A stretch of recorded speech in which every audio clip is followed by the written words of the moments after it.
Puspitasari sebagai moderator untuk memandu video materi kita pada hari ini. Georgia sebagai pemateri satu. Annyeong, saya Eka Puspitasari sebagai pemateri keempat. Perkenalkan, saya Kabian Nurpuji Sebari sebagai pemateri.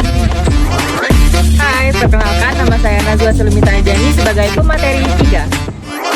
Perkenalkan, saya Ferdiansyah sebagai pemateri 2. Nah, setelah perkenalan, ada baiknya kita langsung masuk ke materi pertama yang akan dibawakan oleh rekan saya, yaitu Jauria. Silahkan disimak ya teman-teman. Hai semuanya, kembali lagi bersama saya Jauria. Di sini saya akan memaparkan materi tentang rekrutmen. Jadi rekrutmen adalah proses mencari calon karyawan untuk mengisi posisi atau jabatan yang kosong di suatu perusahaan. Tujuan dari rekrutmen ini adalah untuk mencari pelamar sebanyak-banyaknya untuk mengisi kekosongan tersebut di suatu perusahaan, sehingga perusahaan memiliki pilihan yang lebih luas untuk memilih kandidat yang terbaik. Nah, setelah mendengarkan materi dari Jauria tadi tentang rekrutmen, sekarang kita lanjut ke materi kedua dari Ferdiansyah, yaitu materi tentang seleksi. Silakan disimak ya teman-teman. Selanjutnya kita akan membahas tentang seleksi. Seleksi adalah tahap penting setelah rekrutmen.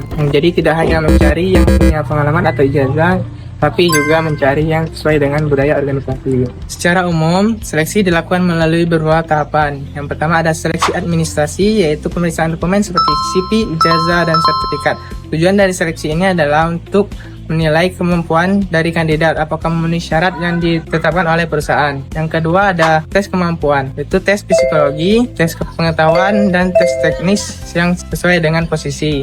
Yang ketiga ada wawancara. Ada wawancara dengan HR untuk melihat motivasi dan kepribadian. Ada juga wawancara dengan user atau calon atasan langsung untuk menilai kecocokan kemampuan kerja. Yang keempat ada tes kesehatan atau medical check up. Tujuannya adalah untuk memastikan kandidat secara fisik yang sehat bisa melakukan pekerjaannya. Dan yang terakhir ada background check, yaitu memeriksa riwayat kerja atau meminta referensi dari perusahaan sebelumnya untuk memeriksa integritas kandidat. Tujuan utama dari proses seleksi ini adalah menjamin bahwa karyawan yang diterima benar-benar sesuai dengan kebutuhan perusahaan. Dengan seleksi yang baik, perusahaan bisa mengurangi risiko salah rekrut. Karena salah menempatkan orang justru bisa merugikan perusahaan, baik secara biaya maupun kinerja. Nah, kalian udah dengarkan pemaparan materi dari Ferdiansyah tadi. Selanjutnya kita akan masuk ke materi berikutnya oleh rekan saya, yaitu Nazwa Selimita Anjani tentang orientasi. Silakan didengarkan ya. Baiklah teman-teman, jadi di sini saya akan menjelaskan materi tentang orientasi. Jadi, orientasi itu adalah suatu kegiatan yang diberikan oleh perusahaan kepada karyawan baru dengan tujuan memperkenalkan organisasi, budaya kerja, hingga hak dan kewajiban kepada seorang karyawan baru. Nah, program ini merupakan langkah awal untuk membantu karyawan mudah beradaptasi dengan lingkungan kerja hingga membuat karyawan baru tersebut merasa menjadi bagian dari organisasi itu. Selanjutnya saya akan menjelaskan isi dari program orientasi. Yang pertama itu adalah pengenalan organisasi yang berisi sejarah, visi misi, nilai, hingga strategi perusahaan. Yang kedua itu adalah struktur organisasi yang berisi menjelaskan siapa atasan, rekan kerja, hingga bagaimana alur komunikasi dalam organisasi tersebut. Yang ketiga itu adalah peraturan dan kebijakan. Nah, peraturan dan kebijakan dalam program orientasi ini berisi tentang SOP, tata tertib, jam kerja, sistem cuti, hingga kode etik perusahaan. Yang keempat itu adalah fasilitas dan lingkungan kerja. Yang ini berisi bagaimana fasilitas penunjang kita, kemudian teknologi yang digunakan hingga memperkenalkan ruang kerja yang ada di perusahaan. Dan yang terakhir itu adalah hak dan kewajiban.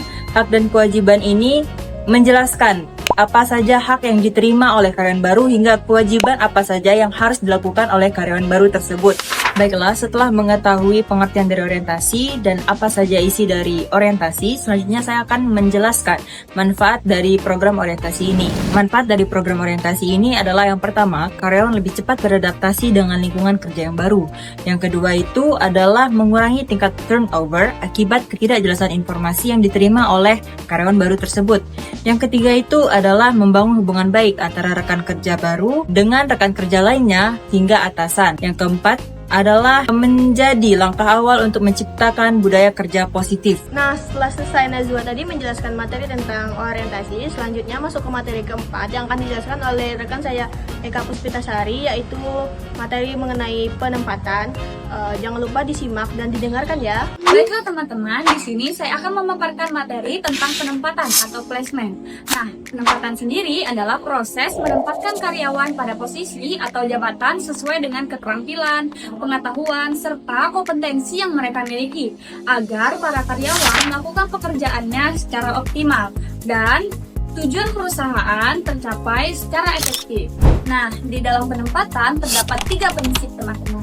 Yang pertama ada the right man on the right job, yang artinya penempatan karyawan harus sesuai dengan kemampuan pengetahuan yang mereka miliki. Lalu yang kedua, penempatan tersebut harus didasarkan oleh hasil seleksi dan kompetensi yang mereka miliki, agar penempatan pekerjaan mereka dan apa yang harus mereka kerjakan itu sesuai dengan kemampuan dan keahlian mereka. Lalu yang ketiga, harus melihat minat dan bakat serta pengembangan karir ke depannya. Nah, adapun manfaat yang bakal kita dapatkan apabila ketiga prinsip penempatan kita penuhi. Yang pertama, tingkat produktivitas akan meningkat. Lalu yang kedua, tingkat turnover akan menurun. Lalu yang ketiga, kepuasan kerja akan meningkat. Sudah dijelaskan oleh rekan saya tadi materi tentang penempatan. Selanjutnya kita masuk ke materi terakhir mengenai keterkaitan dari keempat proses oleh Kabila Nurpuji Sobari. Silakan disimak. Kembali lagi bersama saya Kabila Nurpuji Sobari.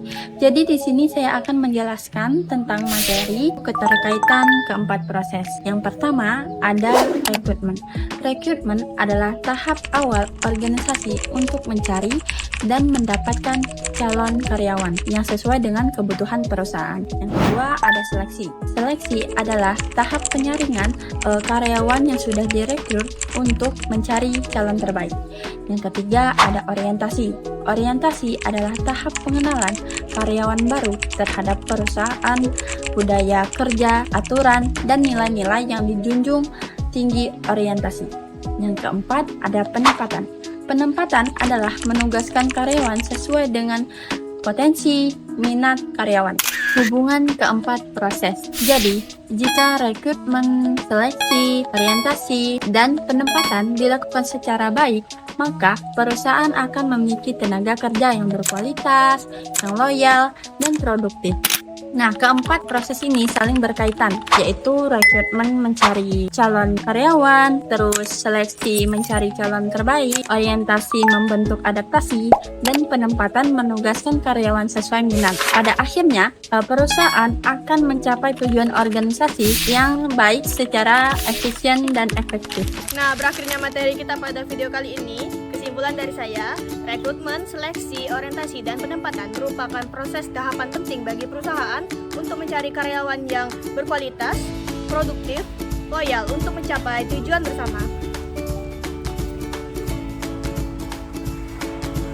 Sekian saja video dari kami. Bye-bye.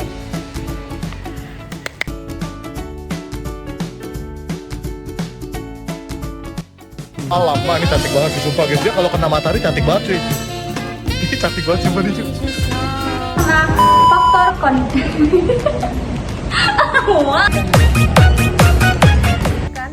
Nope. Pengenalan organisasi. Di pengenalan organisasi.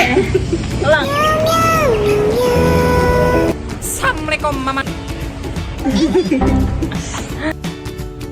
Tolong, kaki saya sakit.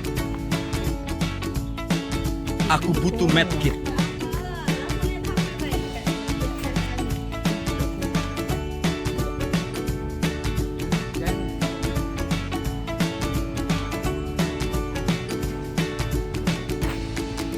Kau ulang kok.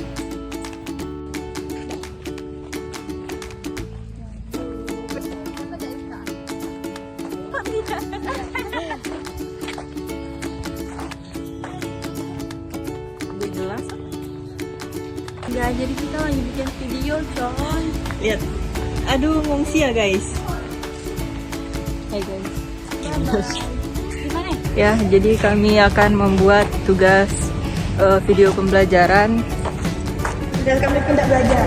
Ya, kami pun tidak belajar. Pada saat tag video, sebelum tag video baik kita belajar.